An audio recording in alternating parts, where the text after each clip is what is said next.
And now people can hear me, and I can go ahead and say, hello, everybody, and welcome to another author interview. Today, I have the extreme pleasure of bringing you Brent Weeks, as we are going to be talking about Night Angel Nemesis. And I will go ahead and bring Brent on in here. I clicked the wrong screen, but got the right one up now. How's it going, Brent? It's going great. It's going great. It's good to see you. It's been a little while. Feels like, has it been a year? Maybe not that long? Something like that. Well, I remember when I first met you at JordanCon, I think 3 years ago, I was starstruck, and you're one of the first authors to ever give me the time of day. So I just want to say thank you for that. That was amazing. I knew you back when. I could spot talent, man. So I was all over that. I'm going to go ahead and quickly do a tech check with the audience. Let me know if the volume levels are okay. We're getting quite a bit of hi Brents in chat. And this is going to be a pretty awesome hang and cover reveal because we will be discussing Night Angel, not Night Angle like I put in the title for a second, Night Angel Nemesis. And if you wouldn't mind, could you give us, Mr. Weeks, the elevator pitch for Night Angel Nemesis? Ooh, okay, so authors are the worst at this, and so I want to uphold being bad at this. And Night Angel Nemesis is my return to the world of Mikiru. We'll be putting up a blurb in a bit. I think I wrote in the final acknowledgments of the Night Angel books that like I didn't know what I was going to write next because I had this overarching thought for the next 25 years in the Night Angel world, which is Mikiru, and I wanted to write that next, but I didn't feel like my skills were up to the task as a young writer. For a big part of what you do when you're writing books is trying to figure out what can I do and what can I maybe do if I stretch and grow, and what is just not a good fit for me as a storyteller. And I thought I could write those books right now, but they wouldn't be as good as I want them to be. So I was like, you know what, I need to do some cross training as a writer. I'm gonna dip out. I'm gonna really quickly write this Lightbringer thing that I've got in my mind. In 3 years, I can probably put out 3 books in 3 years, and then I'll just jump right back over. Quick trilogy, and then I'll be back. Famous last no words. Sweat. No sweat. We'll make them be shorter, and that'll work great. So I did that, and here I am 3 years later. Do you know the actual time exactly? How long it's been? Yeah, it's been about 12 years. So it didn't quite, 3, 12. It's really, and it was 5 books instead of 3. So I join a select group of authors who have 5-book trilogies. I think Tad Williams has done that, and Douglas Adams did that first. So I'm not even original. But yeah, you're following in the footsteps of greatness is the way to put it. Yes. Yeah. Tolkien said that the story grew in the telling, right? He tried to write 1 book and he ended up writing 3. So I'm following in the footsteps of greatness. Yes. So this story, I wanted to come back. I knew that I had a lot of stories still to tell, but I wanted to give a new entry point for new readers. So I was juggling having the story continue. I wanted to do some things different artistically. I think the easiest thing to do is to write the same book over and over, and especially if people really like that book. People want that same feeling of that book. They don't want to read that book again exactly, but they want that same feeling of discovery. And so I'm just not interested in doing that. I'm not interested in writing the same book over and over. So I give myself some new challenges with this work. It's in the first person point of view. We just jump into I'll tell you, yeah, the reveal, is we're going to be with Kyler. We jump into Kyler's head and we experience things through his eyes. And then as we go along, I introduce some more literary devices, I guess, as you go. But I wanted to make a book that the fans could read, and fans read at different levels, right? Like some fans just want the action. They're like, just give me the action. I just want to see fight scenes. I want this to be fast. I want this to be exciting. And that's all they've got the capacity for. And that's fantastic. There's nothing wrong with reading that way. And then other fans want to read deeper. They want to read again. They want to notice things that they didn't notice before on their third read. You know, oh, isn't this ironic that he said this? Because I actually know that later this other thing happens and this ties in. I never noticed that on the first read or the first couple of reads. So I wanted to appeal to both sets of fans, which was while maintaining a shorter page count. yes. And that was the other thing. So we were chatting just beforehand. And when I was in France, I went to this, I was invited to this conference, Epinal. And it was super cool. Meeting the French was great. And I had this young woman come up to me and she looked at my books, and my books are like, French also inflates the page count a little bit when they translate. And so she was picking up my books, and like, you could just tell they were just too big for her. She's just like, and she picks them up, and she'd listen to me talk. Apparently I, pulled the wool over her eyes, and she was interested. And so she wanted to, she wanted a book, and she's like, do you have anything shorter? And I was like, oh, clearly not an epic fantasy fan yet. Because of course we love our books as long as possible. So I was like, you know what? That's a legit request. Like I should make a book that's shorter. That's a nice entry into my world. Like okay, I was gonna write a first person point of view anyway, so I don't have six plots spiraling around. I've just got one, so that fits perfectly for a shorter book. Man, I've always wanted to write a shorter book. Let's see what I can do. So I jumped in. And I even John Scalzi overheard me talking about this, and he laughed at me, and he's like, "Ha! You epic fantasy people! It's like you couldn't write a short book if your life depended on it." And I was like, yes, I could. Thank you. I'm not just any epic fantasy guy. I'm fully in control of my story, and I am going to write a short story. And he's like, okay, how short's it going to be? And I was like, oh, crap. So the shortest book I had written up to that point was The Way of Shadows, actually The Way of Shadows and Shadow's Edge, which are books 1 and 2 of the Night Angel trilogy. Those were both 156,000 words. Not particularly because they were supposed to be exactly that long. Those were too long. For a number of publishers, but that's just they both ended up being that long, and then Beyond the Shadows was 170,000 words. So I was like, okay, 156,000 is the shortest I've ever gone. I can do better. And I said, John, I'm going to get this 125,000 words or less. And he's like, no, you won't. He's like, betcha. I was like, oh crap. This is John Scalzi. I know if I bet him and I lose, he's going to trumpet this, and I'm going to be humiliated publicly. So I said, okay, I bet you. And he's like, okay, I'm putting down a $5. So he bet me $5, and so I put the money down, and now I'm committed. So I when I wrote this book, I went through and I just cut every adverb. I cut every time that I had a said. But I'm like, oh, you know who said that. So I don't need the little tag. I can save 2 words by cutting that. So I cut that, and I narrowed it down. And so my goal was 125,000 words, and I knew I'd be pushing against the limit of that.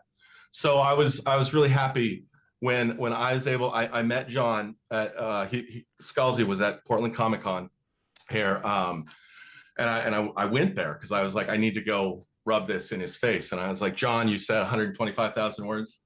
I got it in a mere 314. Wait, 314,000 words? Yeah. So I've shown my mastery of the craft. I mean, what else is there for Brent Weeks to do? So what you're saying is people need to buy this book because you need to recoup your losses from the $5 you've that was the subtext. That was the subtext. I'm glad that you went there because I was going to be begging. Yeah. I as someone who has struggled to hit like 200,000 words if I'm trying, I'm quite envious. We need to give each other apparently some notes for how to manage length. So wait, did you just go back in at a certain point and put all the seds back in because you were like, we're at 300K? No. I was like this lean, veiny beast. So now I think it's like it's so lean and veiny. It's like Hugh Jackman when he would like dehydrate himself, so that all the veins stick out. And I'm like, okay, I actually feel pretty good about that. So this is my Hugh Jackman novel. Basically. I appreciate that. It's still so if beefy, Hugh's but it's agents lean. are listening, I still have the film rights. Haven't sold those yet. It's waiting for you, man. So. Well, that serves as a very nice transition into the final reveal. For those of you in the audience who are not aware, we're actually going to be showcasing the covers here and getting the first look of a incredible line, if I could go ahead and put it that way. So without any further ado, unless you have interjections. Wait, well, one further thing. So the first thing was Orbit wanted to do this little pivot, right? And so that they had these awesome covers. So people think that mine were the very first covers to do the sort of white background thing, which I think is fantastic with those covers. They actually did it first with Karen Miller, with her God Speaker trilogies or duology or something. Anyway, those look fantastic. So they did those, but then those did really well. And as you know, in publishing, when something does well, other people do the same thing. So it really stood out. It was very bold when it first came out, but then kind of lost its uniqueness as it sort of got copied. So Orbit was like, hey, we're doing a new thing here. We want to refresh the whole line. So the first you're going to see in this trailer that you just magically made very quickly for us with no typos whatsoever. I'm sure no typos whatsoever because you're perfect, man. No. That's going to be on my next book cover quote from Brent Weeks. Yes. You're perfect. Done. Exactly. Yeah. Just perfect. Just eliminate that. Just as perfect, and it applies to the book as well. I'm sure. So the first three you'll see, of course, are the original Night Angel trilogy. So, okay. That's sorry. That was all my. Oh no. I'm done interrupting now. No, absolutely. I love it. And someone just asked in chat where you can get links to the book. They should be in the description of the video, unless I screwed it up. But they should be there. So we're going to transition to the trailer. I just made this morning, and dare I say, I'm quite proud.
I just want to bring the covers back on screen there. And I also just want to say to the audience, my favorite part of that was Brent wasn't able to share the screen, so he was just sitting in silence while we all enjoyed the trailer.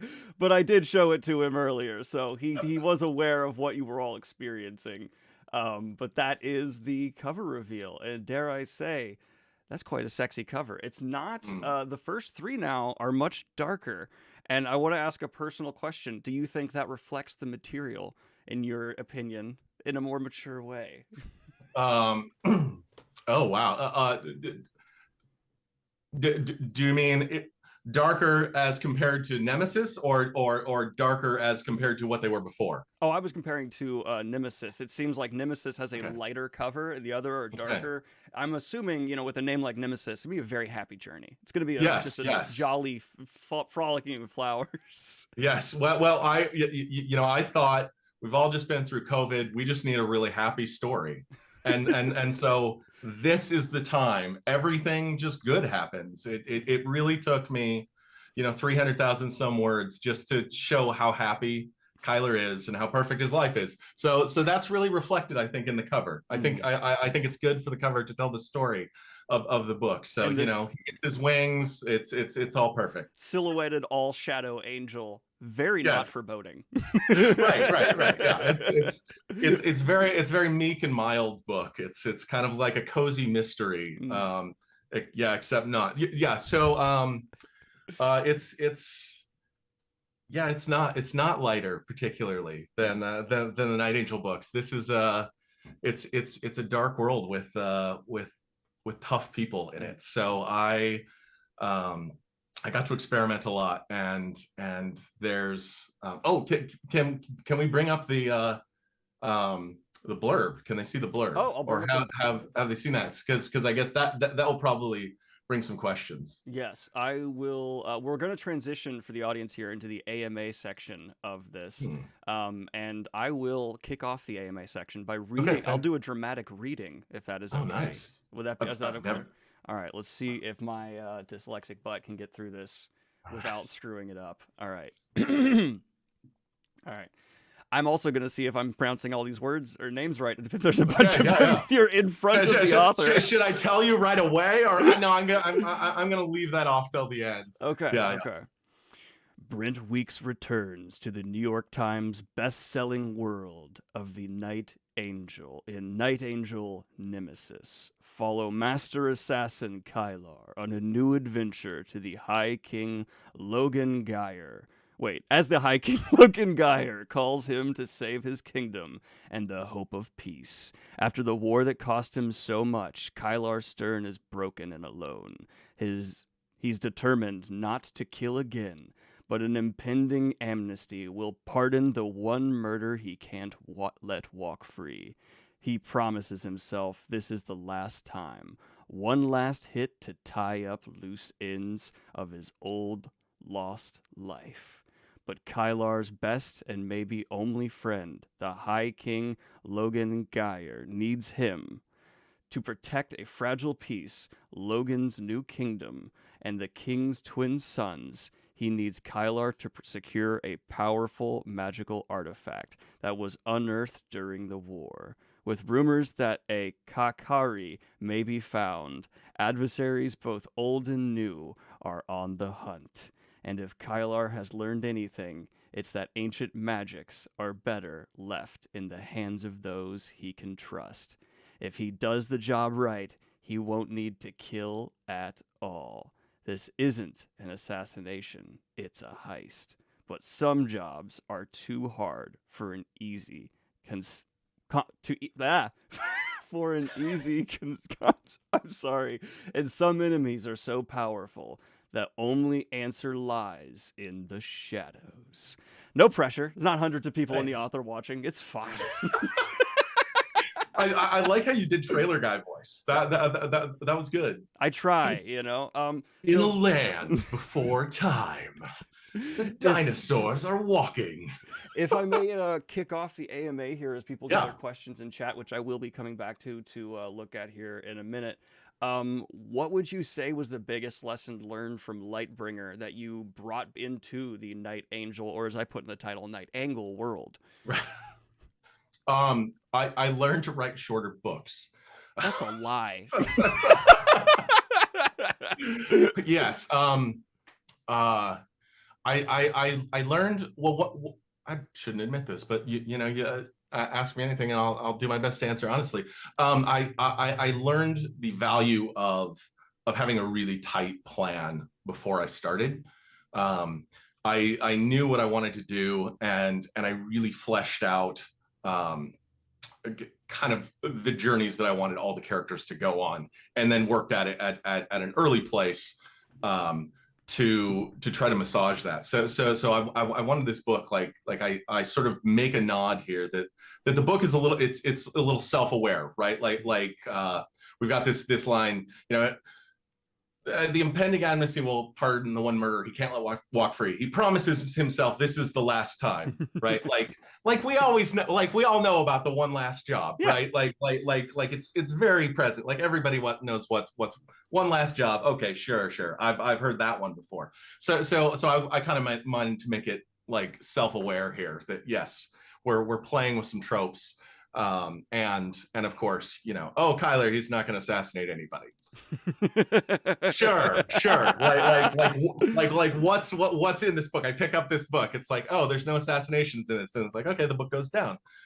So I wanted to keep it tightly focused. So actually that was one of the things that I think I learned from Lightbringer is keeping a tight focus for, okay, what emotional impact do I want this book to have, and then building everything about that. Obviously it took me twice as long as I'd first intended, but the project got more and more ambitious as I went along. So it was like I went from doing one thing to like, okay, that's not complicated enough for me, I need to make it more complicated. So it's like, okay, there's a first person narration of this. Okay, how is he able to do that? Okay, so I came up with a great explanation for that. And then it's like, oh, you know what? I'm going to introduce, there's a frame story. And then, well, this is different. The frame story isn't framing the whole narrative. Like, this is an interesting place to put a frame. So I started adding all these things, and I was still able to keep it like, who's telling the frame story? Okay, it's another character that we really like. Okay, so she's reading this story as we are. And so I had a lot of fun with what's the truth about this? How is this unfolding? Who does Skyler think he's telling the story to versus who he is telling the story to, and how are people using this? So I was able to be really ambitious with the narrative, and I went really far away from whatever the thing that you asked. So I'll stop now. Hey, I've interviewed you before. I know how this is gonna go. It's absolutely okay. And yet you had me back. All right, well, we have our first question here, but it's actually one that I'm not sure of the answer is, and that's this is from Phoenix. Do we have a known narrator for the Night Angel? If there's going to be a new narration of Night Angel, or for Night Angel Nemesis itself? Oh yes, okay. Oh, that's a great question. So I stumbled in to, actually, he was deceived into the job. Simon Vance took over narrating Lightbringer on book 2. So he said he would not have taken the job because he had 12 hours. They told him, it'll be a 12-hour book. They didn't tell him it was book 2 in a series. They didn't tell him it was 24 hours long. And so he wouldn't have said yes if he'd known. So he gets in, he's reading the book, he's like, this is not 12 hours. Anyway, so we got Simon Vance, and then eventually we got Simon Vance to re-record the first book, because he hadn't done the first book. And Audible listeners frequently just hate it when you switch narrators on them, which is totally fair, but like, they'll hate it even if the second narrator is better. So you get dinged on your reviews because you switch to somebody who's better. Okay. So anyway, we got him to do the first one, and then everybody has just absolutely loved Simon's. Simon Vance he's a legend. He's won 20 or something audio awards. He's won earphone awards. He's in the Audible Hall of Fame. I mean, he's fantastic, and it's really fun to work with him, actually. So I always call him up. I tell him what I'm doing. He's the only person I tell certain things that I'm about to do. I say, okay, so I'm setting this up for 3 books from now. There's going to be this big reveal. This person is actually this person all along. So if you want to put that into your acting, you do it. And he does. So he just owns things. He gets the comedic timing right for things. He's just so stinking good. And so I talked with Orbit, and they're like, hey, or Audio was sort of like, hey, we'd like to, give your new series a different narrator so that readers or listeners can differentiate between the 2 series. And I was like, no, please. You have one of the people who's on like the Mount Rushmore of narrators. You want to stick with that person. Yes. I said you're going to trade in LeBron for a random draft pick. I mean, the random draft pick I'm sure is great, but so I cashed in all my chips. They're like, okay, we don't know if we can get him. I called him up, hey Simon, please, and I begged him, and so Simon was available, and Simon is doing he's doing Night Angel Nemesis, and then I shouldn't tell anybody this because This is just I between think you and me. back in the 90s, somebody like made the mistake of like they announced when they were going to have a new computer out. They're like, in 3 months we're going to have a new computer out, and then guess what happened to their sales? For 3 months, nobody bought any computers from them. So they tanked, and everybody learned you don't announce anything beforehand when you have customers still buying things. So I'm going to ignore that lesson, and because I'm a terrible marketer, man. I tell people the truth sometimes, and it's frustrating. So actually, we've got Simon, and he is going to go back and he's going to re-record all the Night Angel books too. Wow. So yeah, so we've got them retroactively going back, and those were not badly done, but just Simon is he's in a different level. So that's going to be coming out over. It's going to be a few months till we get him on those. Like, they like to do it 1 month at a time, and then he's only got so much time in his schedule. So, but we're going to have it all with Simon Vance. I am beyond delighted because he's just so good. I'm living with a voice actress now, and what those people do is just, it's a whole other level, and I respect it so much. Seeing like Kayla at the end of the day, raw throat after recording 6 hours, and it's just, those people are artists, and they need to be appreciated for how they're able to add to stories. Like it's astonishing. Like when you work with like, having worked with Simon, it's like, it's so nice when somebody is adding audio cues to differentiate a large cast. So I frequently have these very large casts, and it's like, if they all sound the same, like they're all written by the same guy. I wrote them all. Now I try to differentiate, but it's still me. So stuff leaks through, right? So some of the characters sound more similar to each other than I would like.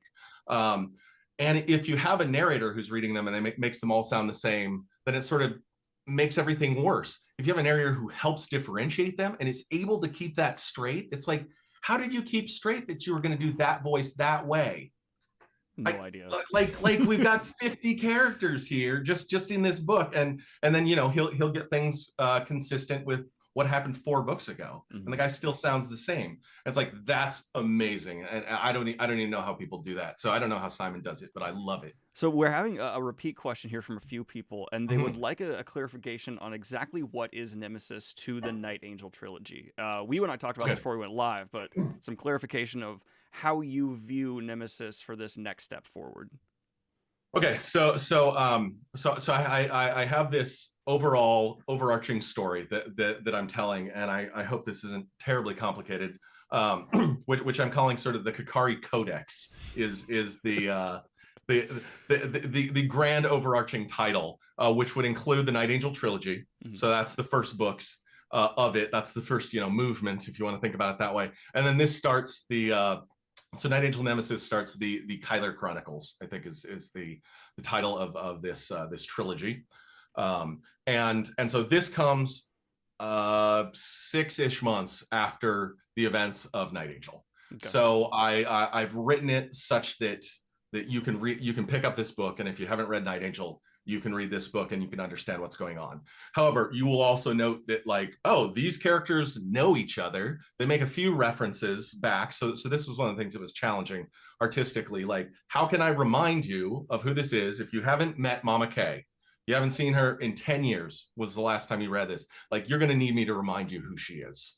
But also, there's going to be some people who read it yesterday and they're picking up the new book, and if I tell you 5 pages about this character, you're going to be bored, because it's like, okay, yeah, I know who she is, why are you doing that? And if you do that for every single character, so this like expositional burden is really significant. And then it also has to work for people who read it a long time ago. It's got to work for people who read it yesterday, and it's got to work for people who've never read Night Angel. So those are really challenging, and it taught me to be spare and telling with my details when reintroducing things that happened, especially when you have like so much stuff going down and like characters having really complicated relationships. It's like, what is Mama Kay to Kyler? It's like, well, he did try to kill her that once, but let bygones be bygones. Let bygones be bygones. I will say, yes. So to answer the question, this comes 6 months after, I guess, but it's a separate story.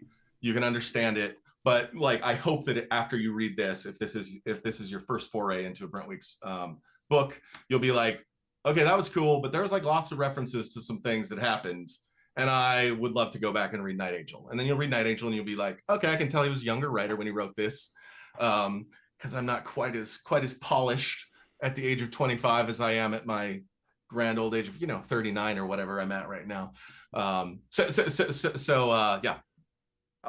I'm going, and you had a question. No, Sorry. I was gonna say, it's funny, you're taking this very tightrope walk that I've also tried to struggle with, and it's something I've, in countless series seen people trying to say you can pick up here, but it's better if you start there. But for just one series, I forget which, they actually wrote in the beginning previously on and just did like a recap. And I've been jealous ever since that I don't have the stones to do that, because it's such a bold thing to be like, previously in my books, just here you go. Let's move forward. Yes, I've done kind of that with, I did that with the Lightbringer books. I started just doing that, being like, everybody's relationships are so complicated with each other, much less just what's happened in the world. I'm just going to put a little thing there because it was like the narrative burden was too big to have people be like, so there's this trope called "as you know, Bob," right? I don't know if you've heard of this, but, I'll say it for the fans who are not familiar with the inside baseball terms. It's like when you have two electricians, talking to each other about wiring a junction box or something. They're not going to say, they're going to turn to each other and they're going to be like, hey, did you take care of the C1? And, the inspector's coming tomorrow, and it's and then they're going to use a bunch of jargon that means nothing to the readers. They're not going to say, as you know, Bob, the inspector, who we have had 5 run-ins with in just the last month, and boy, that guy gets under my nerves because he is always, calling the boss, whose name is Bill Jones. You'll see him later in this narrative. Yes, Bob, I did know that. And as a matter of fact, it makes me so mad that he is checking the wiring. And then you describe all the wiring the way that a newbie would need it. So when you have professionals talk to each other, you have this burden because realistically, they would use jargon and you would just not follow it at all. But people do that in their relationships. Like, you don't start a talk with your girlfriend by recapping, every fight you've had. Also, that'd be a good way to have another fight. Hey, remember when I was right yesterday and we decided just to not resolve it? There you go. But let's pick on that thing where you were talking about my family in unpleasant ways. Yes. So sometimes I really, I'm jealous of people who just go, here's the info dump. It's like, okay, it's an info dump on page 2 that doesn't look very artful, but at least it just gets stuff out of the way. So I've been a little less judgy of the authors who have the info dump on page 2. I still don't like it. I tried not to do it, but it's tempting. So we've had quite a few questions from chat that I would consider mildly spoiler related for the original trilogy. Are you okay with spoilery questions for the original trilogy? Yes, and I think that's fair. So people really are allergic to spoilers on the internet. They act like it's the mortal sin to share a spoiler, and it's really hard for those of us who are in books, right? Because like, okay, what's a fair amount of time to wait? And it's like, okay, well, Night Angel has been out for like 13 years now. Brent, I got yelled at for spoiling Dune, which has been out since the 70s, I think. Yeah. That's good. Yeah. How dare you do that? Yeah. Wait, you're telling me it happens on a planet with deserts and worms? Spoiler. There's worms. Wait, do they interact? Because if you tell me that, that doesn't happen until page 200. Yeah, I'm okay with spoilers. And if you read this book, if you read Nemesis first, there will be spoilers for the Night Angel trilogy. There was this big study, or it wasn't a big study, but there was a study, I think at the UC California, Santa Barbara or something, and they studied whether spoilers diminish enjoyment, and they found that spoilers do not diminish readers' enjoyment at all. Okay. In fact, it enhanced many readers' enjoyment because they could see where the story was going. So it's sort of that thing where you read a book a second time and you're like, I know the twist is coming, but I never picked up that he put the thing right here. Oh, it was right in front of me all along. Like you have a different level of pleasure for it. Right. So fans do get that, and I understand being nervous about spoilers, but man, it's like if you're too worried about, you can never talk about your books ever. Right. Right. So then how does Nemesis end? No, I'm kidding. Okay, so here's a question from Ghostbane. Will Vi be a Nemesis, or do we need to wait further into the trilogy? Yeah, I have a strong impulse to just tease forever. Do it. I love it. Do it. Yeah, she's in it. She is. Okay. She is in it. In an important way. Okay. So, and we have a question here from Flamin. Brent Weeks, as graphic audiobooks, is that something that interests you? Are you expanding the Night Angel? I know, obviously, you can't talk about details, but is there on the horizon ideas of pushing Night Angel into new mediums? So did they say graphic audio or did they say graphic novels? They said graphic audiobooks. Okay, so graphic audio is a little niche company that I've worked with before. They do fully orchestrated and sound effect and fully voiced, full music, basically like radio stage play versions of the books. And I believe we will be doing this with them.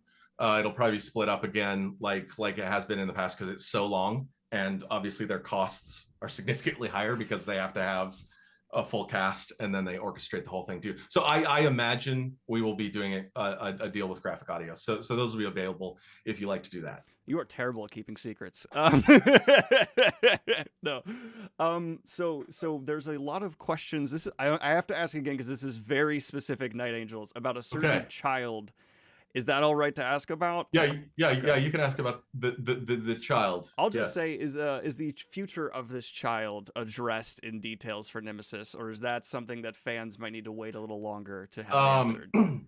Yeah. So I mean, I have it in the back cover blurb that the king's twin sons are somehow featured in here. So that's not too much of a spoiler. Okay. Yes. So there are some twins who are. Well, like I told you, it's only 6 months or so after they are infants. So at this point, so I won't tell you how much time goes by if you get to see them turn 20 and murder each other or any of that. But that would be so obvious. So clearly, I'm not doing that. And clearly, I can't take the thing on my left hand. Chat, if you can't put that together, I can't help you here. That's as clear as it can be spelled out there. Another one asking if Baby Yoda's in this. We do get those questions as well. Oh yeah. That's how you got him in the marketing side. I in my last book, I almost threw a Brandon Sanderson character just into my last book, which I sometimes I might be sad that I didn't just have this because he has a character who kind of wanders in or is part of all of his books or something. Hod, is that right? And I just thought of having him just walk through a scene just to mess with people, but then I didn't, so I put him in this book. Okay. So just a random, Luke Skywalker's going to be the bad guy. That's how you exactly. I mean, why not? Really? That's how you get sales and sued. Right. Yeah. You got to go with somebody who doesn't sue everybody, and I don't know who among the big creators doesn't sue everybody these days. Dang it. So we have confirmed that 6 months have taken place after the last Night Angel for this one. And this is kind of a question for me and reflective somewhat of a question from chat. I'm altering a bit.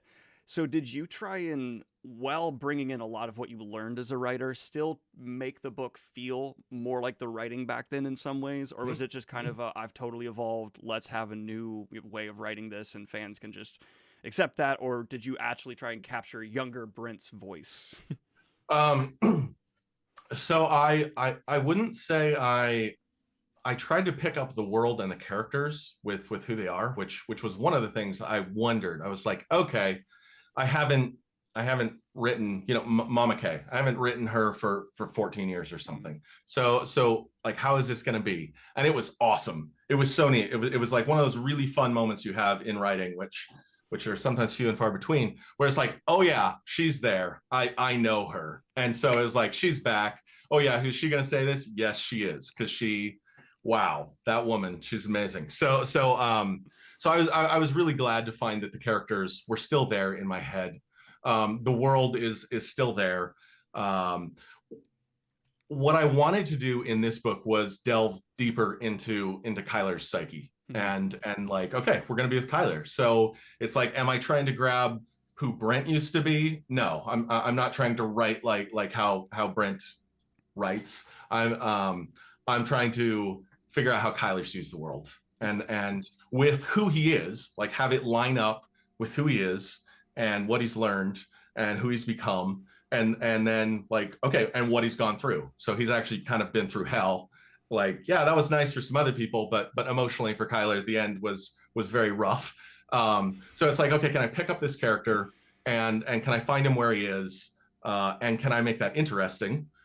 He's gone through some rough stuff, so he's a little depressed. Writing a depressed character, incredibly challenging. Oh yeah.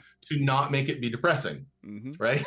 So getting across the reality of how somebody feels there without it being just one boring or being too much, but trying to get the truth of the feel was where I was looking. So does it feel more like Night Angel than like Lightbringer? Yes, absolutely, because that's the world we're in. The way things work is different than in Mid-Kiryu than in the Seven Satrapies. The politics works differently. The characters work differently, and yeah. So I think it feels different. But there are tonal things that are because of who Kyler is and what he's going through. Yeah. There's two questions back to back here. One's a statement, one's a question that I feel are quite tied to each other. One is a statement from Trissa, who just says, "Oh man, let Durzo go live his life." And then a follow-up question by Melanie. How many boxes of tissues do you recommend for readers putting Nemesis in their hands? You have a mentality to hurt your readers through the characters. Is that something we can expect to continue seeing in Nemesis? Like I said, this one's all sunshine and rainbows, because it's been hard enough. So there will be some tears of happiness just throughout. So just go ahead and have those tissues nearby, because you're just going to be so pleased with how everything turns out. Because these characters have had enough struggle, Right. Like authors, why don't you show some love? And it's like, I do love these characters. So this is basically many, many pages of happiness. Okay. I feel like once again I've been lied to, but I'm not going to call you out on it because I need this interview to go. You just got someone lies I don't trust. I know. It's what we do. Misdirection and lies. Oh, we have a technical question here from Cody Owens. What made you decide to drop Shadow from the title of the fourth entry? I'm assuming this is a signaling of a new series. The Shadow's not here. We're going for a new series. Yeah. So it took us, man. It took us forever to come up with these titles, and they shot down all sorts of things that I thought were really great. So they definitely, So it's funny how many cooks get in the kitchen when the stakes feel high. It's like, so they wanted to tie it to Night Angel. Okay. So, but they wanted it not to be Night Angel. So it's like, okay, I had a title that I thought was great, but had shadows in the title. And they're like, no, because that makes it look like it's just Night Angel 4, and it's not Night Angel 4. Okay. Okay, fair enough. So it was to give it a distinct identity, to let people know this is a new series. I can start here. They knew everybody's going to say online, no, you need to start with number 1, but because people are like, oh, you got to experience the story in order, right?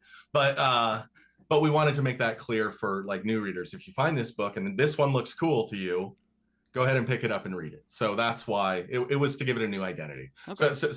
So that's why you flip from light to dark with the cover art. So it's like, okay, it's obviously the same guy, the same Brent Weeks cover art, but it's you want to signal a difference just very immediately when you're across the room. Which books belong together? Oh, those 3. And which book is also by that author? Oh, this one. But so yeah, a lot of that is signaling on very broad levels. So fair enough. Some people saying it's a trap in terms of your everything is happy Dory lines. 314k pages. I don't think we said 314,000 pages. Oh my Lord. Of happiness. You're gonna be doing a dump truck of books in people's front lawns. So this is a good one. How does Brent Week write his outlines? So you said this was a much more heavily outlined book. Are you doing bullet points, timelines, all of the above? You know, you're coming in with a new strategy. You said this is the most outlined book yet. Is there a Yeah. Charlie Day GIF style wall here, or like what's the level of depth? Yeah. Oh, yeah. That was the right meme. Okay. That one's how my brain works, and then wrestling that into like I do big character movements. It's like, okay, and then I had to do a lot. One of the big things with epic fantasy is exposition, right? It's like we have to figure out how to teach readers so much without boring them. You know, you don't want the 5-page lecture, Right. although some people do want the 5-page lecture. Do. You know, you know, but usually people like it when like, okay, well, you've got to learn the magic, you've got to learn the history, you got to learn the mythology, you got to learn all these things. We want those woven into the narrative in natural ways. So, oh God, I got off on the exposition talk and now I completely lost your question. It's about outlining. You're good. Yeah, okay, thank you. Outlining. Good heavens. I mean, good thing this isn't live. We can just cut those awkward moments where Brent gets lost. So I wanted to map the character movements and then map, okay, when do these characters learn this stuff?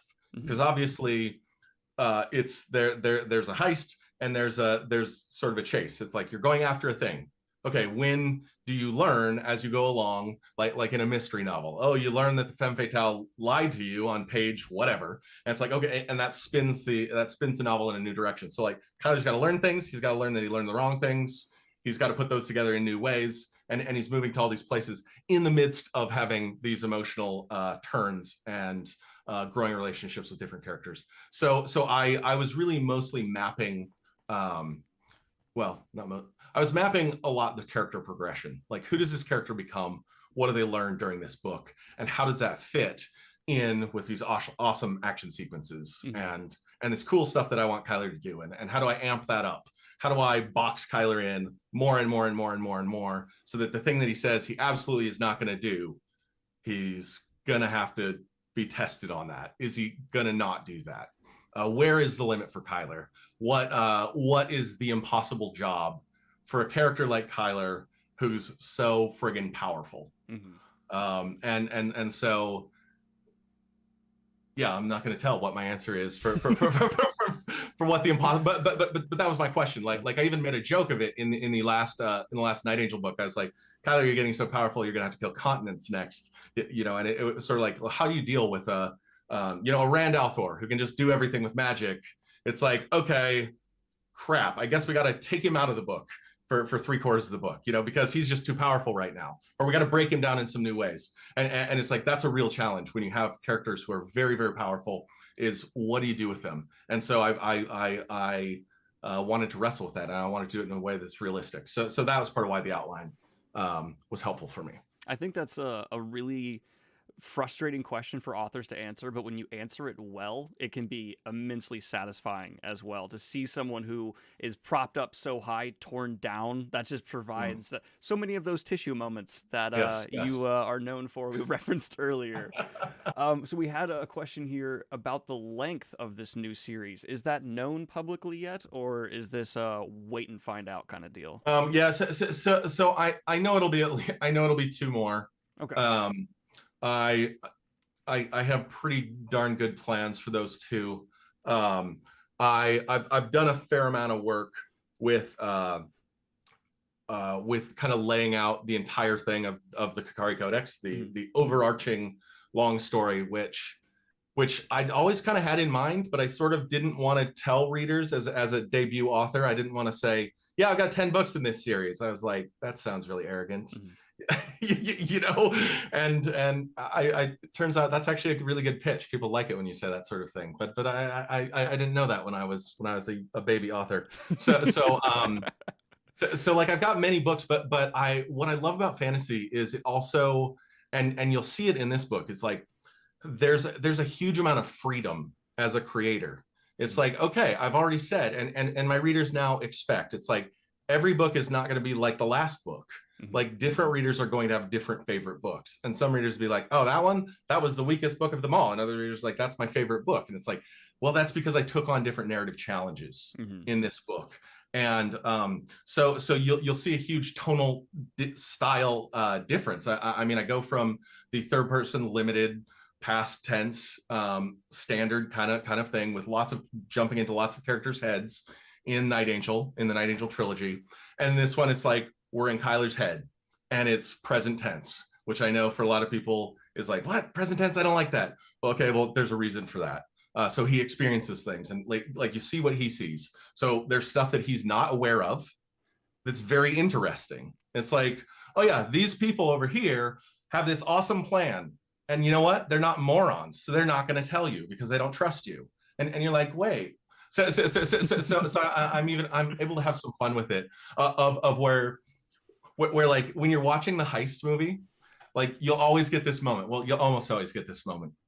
But with many of them, you'll get this moment like, okay, let's go over the plan one more time. Right. And maybe one character will be like, do we really have to? Oh my gosh. And somebody else will be like, just one more time because I don't want you to screw it up. And then they go over the whole plan, which is all a dodge for As You Know, Bob. Yeah. Right?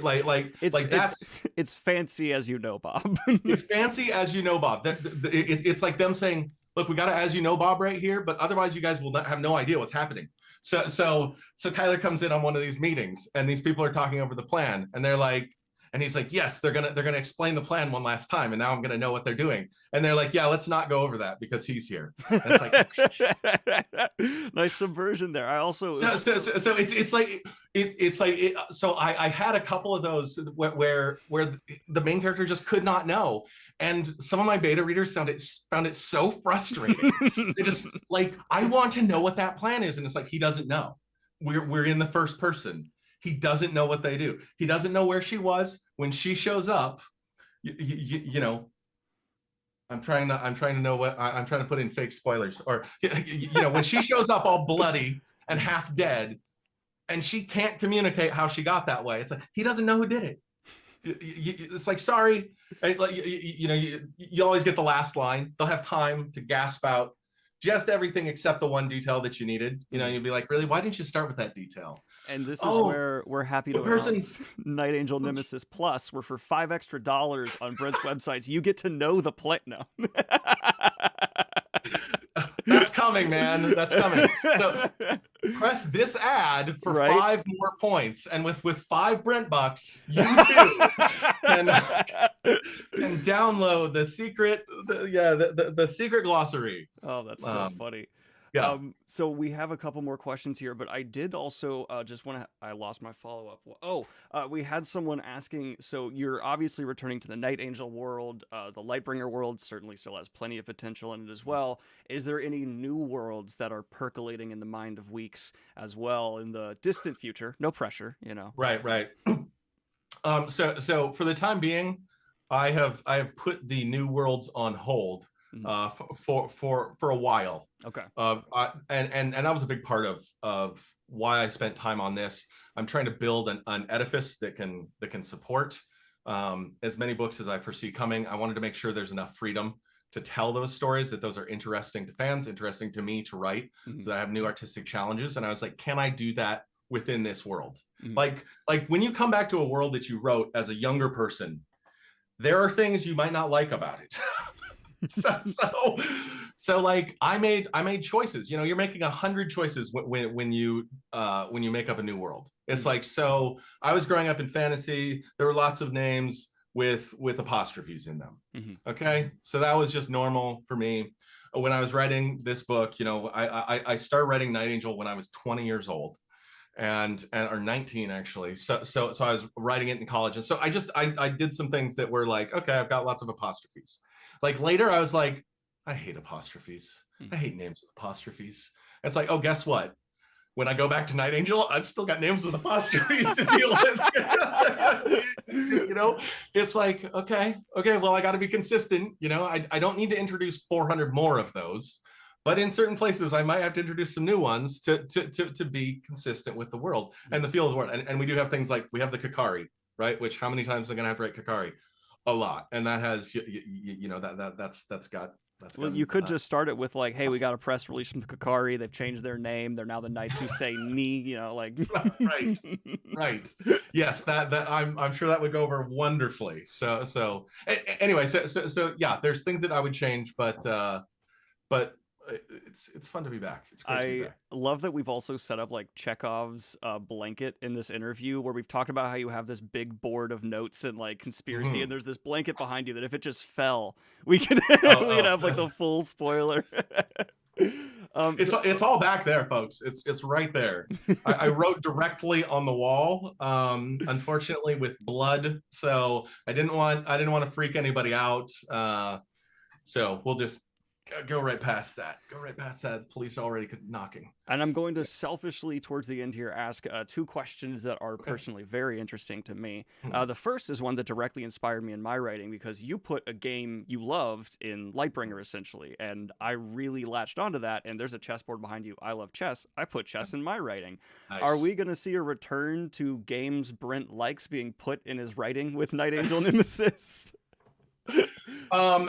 Oh man, actually, I think there are 0 games in Night Angel Nemesis. I know. Get back to the writing. I'm just. I know. I just turned in my copy edits, so like I can actually tell you the book is actually done. It's actually going to happen. So I was talking to my daughter about oh yeah, I got to go on this. I got to go on this stream this morning, and I gotta be excited about my book or something. Which usually I'm very dour and a down personality. So this is all fake. That got dark fast, Brent. and my daughter's like, well, if you want your book to be more exciting, you just need to put pink tiger babies in your book. Like that's what your book needs, Dad. And I was like, my God, she's right. Like out of the mouths of babes, right? Like wow, that is what this book needs. And now it needs a game. And it needs pink tiger babies. And so I'm going to be doing this in galleys. They're going to be pissed.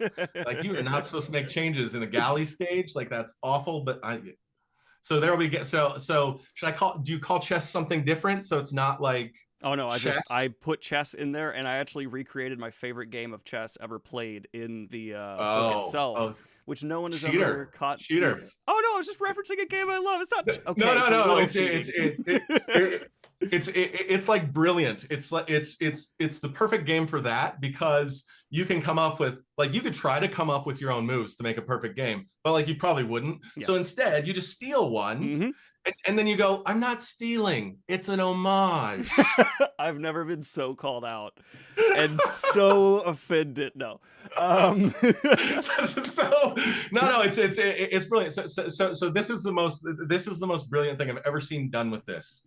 And it is Robert Jordan is the most brilliant, the way he set up his world. So Robert Jordan has had this huge interest in history, right? So he just loves history. So I love history too.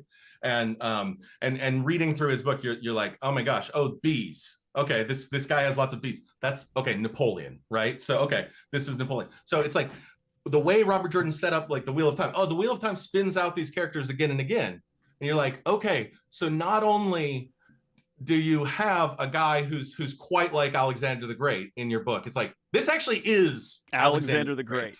like you don't need to hide it. He's not Alexander the Great. It's like you can use as many details from Alexander the Great as you want. They can even be wrong details from stories that were probably apocryphal, but like, somewhere else on the wheel, that story was true. And it's like, oh my gosh, he's able to pilfer all of human history, and it helps. And now if you do that, you're accused of stealing from him. He's now owns Earth. I know. Fantasy. I know that there's stuff like, oh yeah, Robert Jordan did that. And you're like, yeah, but that's a nod to the same thing that I read. Like, I didn't even know you did that one. Yeah, it can be a problem. It can be a problem where people think you stole stuff from. Like, I've had people think I stole stuff quite obviously, very obviously, that I just ripped that off from books I've never read. Oh, same. I've been accused of that. Yeah, it's a little hurtful. Actually, narrative has a certain shape, and if you start with certain problems, like you're going to end up with some things that are similar. it's very sad to go on what's the place with the tropes, the website that has all the list of tropes. It's like you like everything's been done, you know, and you're like, oh, this is just the leaky bag trope or whatever, and you're like, really? Like, crap, I can't do anything new? And it's like, no, you can't, because humans like to tell stories. So it's like, you put them together in a new way, and you do so effectively, you make it effective for readers emotionally, that's good. Yeah. But you're not going to make something new. So I'm being asked fervently by the audience to abandon my last question and go with this one. No. So I will. And it's, but you're the boss. I mean, you can tell the audience what to do with themselves, right? I'm a man of democracy. That's something I believe in. Also, I'm afraid of what they'll do to me. So this specific question is about a certain dictionary, and it is: did Logan finish his dictionary? Oh man, that would be a terrible spoiler for me to give away. I can't tell you guys that. That doesn't happen until page 552. Now you have to commit to then it's really a major character moment. So yeah, it's Logan is going to retire to the country and make his dictionary, and that's what he wants to do. He's being a High King kind of on the side. It's kind of like a side hustle for him. High King, side hustle. Right in the dictionary, that's really his main deal. I was really hoping you were going to commit to an angry storm off, and that would be the end of the interview. It really felt like you were going there, and I was going to be like, "Great, oh man, I don't have the angry storm off yet in my narrative portfolio. Okay. I just haven't done enough interviews with you. Okay. So okay, let's get to your question now, because if you don't mind me running a little late. We're just gonna subvert expectations. You were a Democrat. But now the autocrat comes back in, because who has the mic in this relationship? Right here. There you go.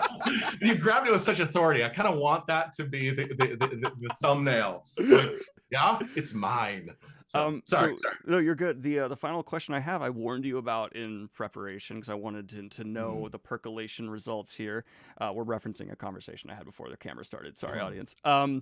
What is the weirdest bit of thing you had to? What is the weirdest thing is your search engine history in regards to writing books? I don't want to know outside of writing books. Yeah. Well, I made my mind go all sorts of places. I do hope this is the weirdest thing, period, that I have Googled. I did a fair amount of study of the Thuggy. The Thuggy of India. It's where we get our word for thug from. Well, that went in a very different direction than I thought. Okay, yeah, keep going. Yeah, let's just cover that one over. I don't know how to recover from that, man. I mean, I'm already red, and okay. So let's we'll just hop into death cults from there. Sure. So. This was a group of people that they were it's really hard to recover from that, man. I'm so sorry. Keep going. So the thugs, the Thuggy, were reputed to be, and there's a lot of questions about how much of this is true, and how much of this was just made up by the British to when they were in India to sort of say like, oh look, you needed us here. We saved you, you poor, ignorant, blah, blah, blahs, right? So there's questions about how much this is real, but there was allegedly this group in India that they would join caravans, they would travel with people, and they would get people isolated, and then they would murder them. They would keep all of their stuff, and they would bury them, and so they would do all this grotesque stuff to make the bodies decompose faster. Oh my God. So if I don't know if you know this, you probably know this because you've done it a few times. When you bury a body, the gases and stuff make it puff up. And so if you have it in your front yard, I mean, you should check your front yard, because I'm sure you've done this before. There'll be a mound where you put that body, because the gases displace the earth over it. Even if you have, so if you go 6 feet deep, you're okay. But like, you just murdered a guy last night. You don't really want to dig 6 feet deep, do you? I mean, who wants to do that? Who's got time for that? Right. So they figured out a way to you break all the bones at the joints, and then you perforate the bowels with a knife, so that any gases that come out of the body will disperse. And so you could bury people in a very small hole, and they kind of fold them up and put them down in here, so that and then it wouldn't displace the earth above it. So because the gases would be able to escape, and so then you wouldn't be leaving a record of places where you'd kill people, because you would have your favorite places, or allegedly they'd have their favorite places where they would always ambush people, and they would strangle everybody who came there, because they weren't into spilling blood. So supposedly part of their little murder cult was it was religious for them to murder people. So it's very gruesome. Obviously, I just gave you the whole thing, which I should have maybe not done. No. I think anyone now, the big takeaway from this interview, before you leave a negative review for any of Brent's books, he knows how to get rid of the body and do it quickly. And that's without lie or anything. I mean, man, it's like so yeah, so that's probably the weirdest thing that I dove into. And there was a guy who claimed to the British that he'd killed like 963 people. Good Lord, that's just that's excessive to the point where it's just like, you're not impressive anymore. It's done. Yeah. I'm kind of impressed. but that's why I write these books, and you probably don't do this sort of thing on your weekends. So hey, I know everything there is to know about the steel industry because of my writing. Yes. And bringing our conversation to a complete circle in reference to the fact that the Tuggies were researched for this, Colin Fraser was going to cap off our interview by saying, well, he did say the book had a happy ending. So... Oh, no. You went there. That's wow. I can't top it. You got to know when you've been bested, and then you just sit back and you golf clap. That's well done. Completely well agree. Done. Thank you, everyone, for tuning in for this interview, and thank you, Mr. Weeks, for putting up with me and my audience for an hour. We had a wonderful time. That was awesome. I really appreciate coming and doing that. You got the exclusive, so you got the exclusive reveal. So nobody else is getting that for a week or so. I am honored. I'm not going to be posting the images anywhere, so if people see like the cover, they have to screenshot my video. That is something I'm proud of. All right. Nicely done. Well, thank you, Dan. Great to be with you. If you can want to pre-order the books, they're in the link in the description. I highly recommend you do. Those are the links Mr. Weeks here provided himself to say they are the best ones to use. I get asked that all the time, so I figured that's the way to point people. Like and subscribe if you have not already, and hit the Patreon if you want to support what I do here. And check out Night Angel and Lightbringer. Do you know how many? Do you have like a running ticker of how many words you've written total in published books? Oh, I think I got to be up at, I'm a little shy of 2 million. Good Lord. If I can get those details for you for a breakdown, you'll be getting a breakdown for your books in the future. Okay.